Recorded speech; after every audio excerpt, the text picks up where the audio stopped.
problématique première aujourd'hui des jeunes marocains, c'est effectivement l'employabilité. Et donc, pour atteindre cette employabilité, surtout pour ce qu'on appelle les NEETs, il faut aujourd'hui proposer des services nouveaux au sein donc, du département de la jeunesse et principalement donc, des maisons de jeunes que nous avons dans tout le royaume, à peu près 650 sur tout le territoire. L'idée aujourd'hui, bien sûr, dans le cadre de partenariat avec les départements concernés directement sur la problématique du travail, c'est de proposer des formations nouvelles adaptées au marché. À titre d'exemple, on est en train de travailler sur une multitude de formations qu'on va proposer et au sein des maisons de jeunes et les foyers féminins qui concernent principalement les jeunes filles et les jeunes femmes dans les villes comme dans le rural. Donc aujourd'hui, l'idée, c'est d'améliorer l'offre de services que nous avons au sein des maisons de jeunes.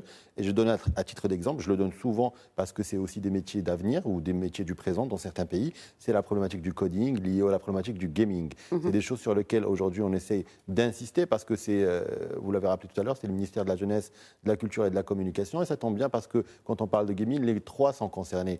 Le gaming, c'est aussi de l'art, c'est de l'artiste, c'est les gens qui dessinent pour pouvoir avoir les personnes animées, donc les écoles des beaux-arts sont concernées et nous avons une stratégie aujourd'hui pour déployer d'autres écoles des beaux-arts dans d'autres villes du royaume. Le gaming, c'est aussi le coding, donc c'est des formations qu'on est en train d'essayer d'aujourd'hui d'adapter à nos maisons de jeunes et il va y avoir un partenariat après l'expérience réussite du modèle 1335 de l'OCP pour généraliser cette expérience réussite par l'OCP au sein de nos maisons de jeunes. On parle d'école de coding, mais aussi d'incubateurs. On y vient. L'incubation, c'est autre chose. L'incubation concerne, c'est le développement des startups et le développement de l'auto-entrepreneuriat ou de l'entrepreneuriat. Ça, c'est un autre projet sur lequel aussi on est en train de travailler. Mais là, j'ai donné juste l'exemple où les trois départements sont concernés, à savoir la culture, la communication et bien évidemment la jeunesse, en partenariat avec d'autres départements, notamment le ministère du numérique et de la formation aussi professionnelle, où là, c'est des formations de courte durée, entre 1 et 2 ans, sur le coding, sur le développement du gaming notamment.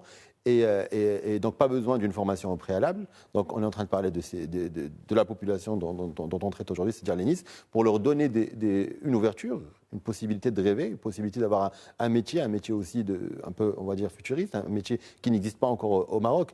On vise combien de jeunes à travers ce programme? Alors, l'idée aujourd'hui, l'objectif premier, c'est d'essayer de faire ces formations sur 200 maisons de jeunes sur les 600 existantes aujourd'hui. Bien sûr, ça va aller entre 20 jusqu'à 100 par maison de jeunes. Il va falloir démarrer, mais la problématique, elle est plus, c'est ce que j'allais dire, c'est plus complexe que cela.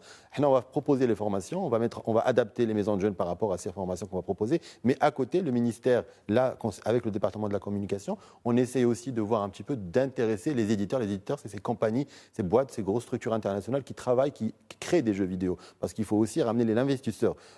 Bien sûr, l'investisseur, qu'est-ce qu'il cherche d'abord? La denrée, le pétrole dans ce monde-là, c'est les ressources humaines, c'est la matière grise. Donc, on va apporter donc cette formation, ces formations sur 1 an, 2 ans. Et en parallèle, on est en train de proposer donc des sortes de zones ou des city gaming dans le royaume. On va démarrer par une expérience pilote, bien sûr, très bientôt, certainement à Rabat, où l'idée aujourd'hui, c'est donc de proposer un modèle complet à ces investisseurs, à savoir ressources humaines, building, etc., à l'image de ce qu'on a fait pour l'offshoring ou d'autres secteurs comme l'industrie d'automobile ou l'aéronautique.